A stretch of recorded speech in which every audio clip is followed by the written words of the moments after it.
La géologie des montagnes est un moteur fondamental pour le climat et la vie terrestre. Ces imposantes formations ne sont pas seulement des paysages majestueux. Ce sont des architectes silencieux de l'atmosphère et des écosystèmes de la planète. Comment ces géants de roche parviennent-ils à influencer de manière si décisive notre monde? Leur formation est principalement due à un processus géologique colossal. Nous parlons de la tectonique des plaques. La surface de la Terre n'est pas une sphère lisse. Elle est fragmentée en grandes pièces appelées plaques tectoniques. Ces plaques flottent sur le manteau semi-liquide et sont en mouvement constant. Lorsque deux plaques continentales se heurtent, la force est inimaginable. Aucune ne subduit complètement sous l'autre dans de nombreux cas. Au lieu de cela, les deux se plient et se froissent. C'est comme si deux tapis géants se poussaient l'un contre l'autre. Le résultat est une élévation massive de la croûte. Ainsi naissent les chaînes de montagnes plissées. Les Andes en Amérique du Sud sont un clair exemple de ce type de formation. La plaque de Nazca subduit sous la plaque sud-américaine. Cette subduction impulse l'élévation de la cordillère. Une autre forme de formation montagneuse se produit par le choc et la subduction d'une plaque océanique sous une continentale. Ceci peut générer des volcans explosifs et des chaînes volcaniques. La chaîne des Cascades dans le nord-ouest de l'Amérique du Nord est un bon exemple de montagne volcanique. Le mont Rainier dans l'État de Washington est l'un de ses sommets les plus proéminents. Il existe aussi des montagnes de blocs faillés. Celles-ci se forment quand la croûte terrestre s'étire et se fracture. De grands blocs de roches s'élèvent tandis que d'autres tombent. La province de Bassans-et-Chênes dans l'ouest des États-Unis illustre ce phénomène. Là, la Sierra Nevada en Californie est une des failles les plus connues. Les forces géologiques qui donnent naissance aux montagnes opèrent sur des millions d'années. Ce sont des processus incroyablement lents de notre perspective humaine. Mais leurs impacts sont profonds et durables. Les montagnes, une fois formées, se convertissent en barrières topographiques. Elles interceptent le mouvement des masses d'air. C'est le phénomène connu comme l'effet orographique. L'air humide, en rencontrant une montagne, se voit obligé d'ascender. À mesure que l'air ascende, il se refroidit. Le refroidissement provoque la condensation de la vapeur d'eau. Se forment des nuages et, éventuellement, des précipitations sur le côté au vent. Ceci signifie le côté de la montagne qui fait face au vent. Comment cela affecte-t-il la distribution de la vie sur la Terre? Le côté au vent devient luxurieux et humide. Il reçoit d'abondantes pluies ou chutes de neige. D'un autre côté, en dépassant le sommet, l'air descend. Il a déjà perdu une grande partie de son humidité. En descendant, l'air se réchauffe par compression. Cela dissipe les nuages. Cela crée une région sèche et aride. Ce phénomène est connu sous le nom d'ombre orographique. C'est le côté sous le vent de la montagne. Un cas fascinant est celui de la cordillère des Andes. Elle agit comme une barrière massive à l'humidité provenant de l'océan Pacifique. Cela aboutit à l'un des endroits les plus secs du monde. Le désert d'Atacama, au Chili, se trouve dans l'ombre pluviométrique des Andes. Ce désert est si sec que dans certaines régions, il n'a pas plu depuis décennies. Ces conditions extrêmes en font un laboratoire naturel pour la recherche astrobiologique. Au contraire, les versants occidentaux des Andes, au Chili et au Pérou, reçoivent moins de pluie directe du Pacifique. Par contre, l'humidité de l'Atlantique est bloquée par la cordillère du côté oriental. Un autre exemple est la Sierra Nevada en Californie. Sur son versant occidental, orienté vers le Pacifique, on enregistre des chutes de neige annuelles qui dépassent les 1500 cm. Cela alimente les rivières qui sont vitales pour l'agriculture et la consommation humaine en Californie. Mais sur son versant oriental, l'ombre pluviométrique génère un climat désertique. Le Grand Bassin et la vallée de la Mort témoignent de cette aridité. Le climat d'une région n'est pas la seule chose que façonnent les montagnes. Leur altitude provoque également une zonation climatique verticale. La température diminue d'environ 6,5 degrés Celsius par 1000 mètres d'ascension. Cela signifie que sur les versants d'une même montagne, on peut trouver une variété de climats. On passe du climat tropical à la base au climat polaire au sommet. Cette variation altitudinale crée différentes zones de vie, chacune avec sa propre végétation et sa faune adaptée. Au Kilimandjaro en Tanzanie, on observe cette diversité. De la savane à sa base, au glacier à son sommet. On traverse des zones de forêts de montagne, de paramo et de déserts alpins. Cette biodiversité unique est un trésor naturel. La vie terrestre s'adapte à ces conditions. La pression atmosphérique diminue également avec l'altitude. Plus on monte, plus l'air est raréfié. Il contient moins d'oxygène. Les organismes qui habitent les hautes montagnes ont développé des adaptations physiologiques étonnantes. Par exemple, les camélidés andins comme les alpacas et les lamas. Ils ont un sang avec une plus forte concentration de globules rouges. Cela leur permet de transporter plus d'oxygène de manière efficace. Les montagnes n'influencent-elles que le climat local? Non, leur impact est global. Les grandes chaînes de montagnes affectent la circulation atmosphérique à l'échelle planétaire.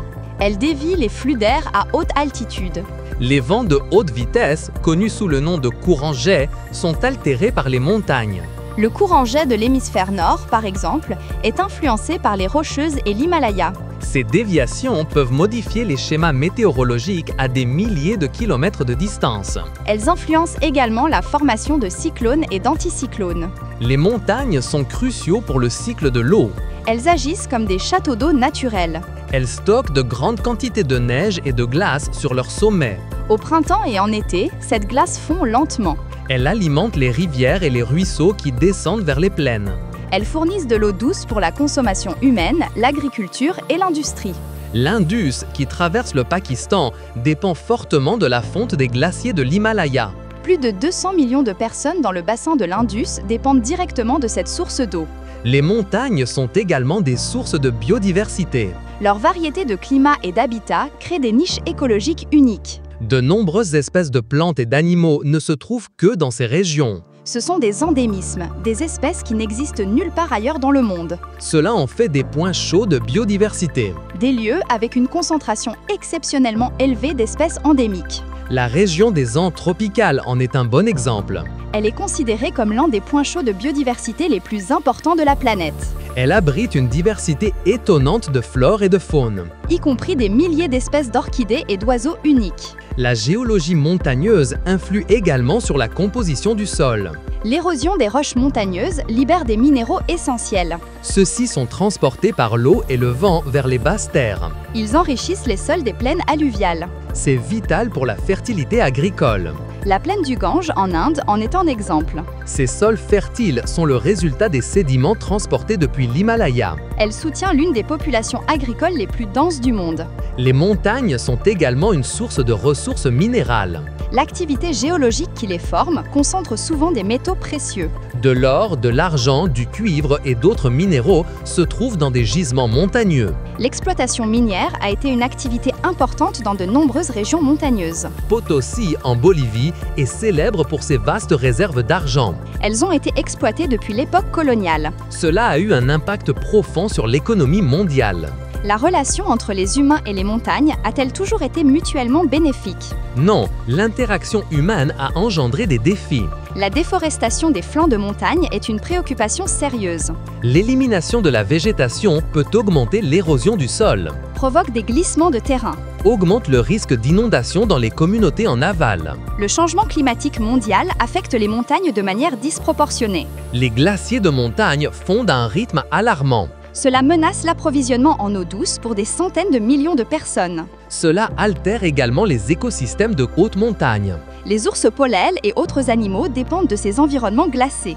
On observe un recul significatif du glacier Perito Moreno en Patagonie argentine. Bien que ce glacier soit l'un des rares à montrer une avancée périodique, la tendance générale des glaciers andins est à une diminution préoccupante. Les communautés montagnardes sont confrontées à des défis uniques. Elles vivent sur des terrains difficiles et souvent isolés. Elles dépendent directement des ressources naturelles que les montagnes leur fournissent. Malgré cela, elles sont les gardiennes de connaissances ancestrales. Elles ont développé des stratégies résilientes pour vivre dans ces environnements extrêmes.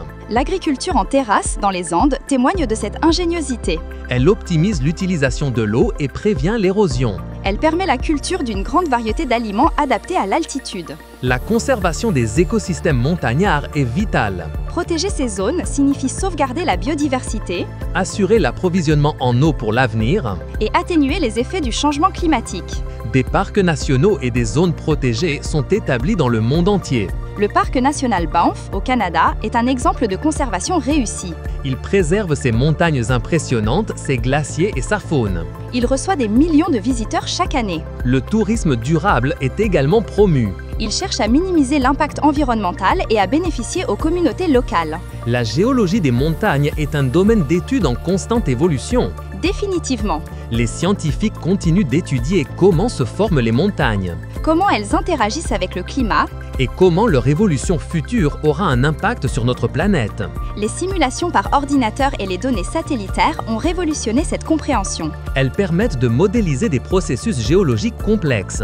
De prédire l'impact de futurs changements. Les montagnes sont bien plus que des paysages imposants.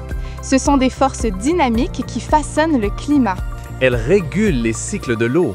et abritent une richesse de vie étonnante. Elles sont le cœur géologique qui pompe la vie dans notre monde.